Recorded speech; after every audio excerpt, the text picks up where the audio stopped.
हुँदो रहेछ जिन्दगीमा मैले स्टार्ट पो गरेको त अहिले मेरो सुर सुरु हुनु सक्छ त्यो म त मेरो बाख्रो करायो भने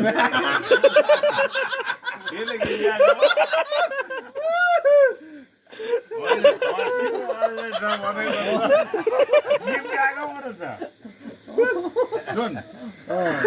एउटा हामजाएगा भन्ने थियो अरे नि अहिले होइन त्यो हामजाएको गीत सुन्न सारा गाउँले मान्छे भेला भएछन् अरे आँखा चिम्लेर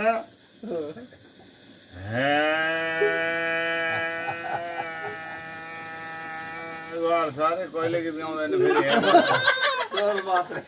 अनि काबु भएर सबै मान्छे गइसके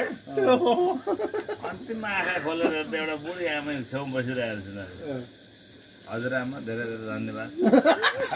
सबैजना मान्छे गएछन् मेरो गाना तपाईँले मन पराउनु भएछ मन पराउनु भएकोमा तपाईँलाई धन्यवाद भनेको ह नानी यो तिमीले गाना गाएको म त मेरो एउटा भेडो हराएको थियो बिहा गरेको सुनेर आएको थिएँ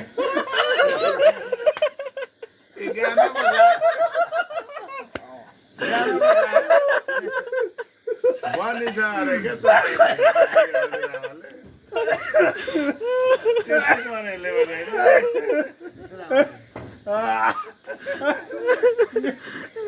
साँच्चै गाउँले अब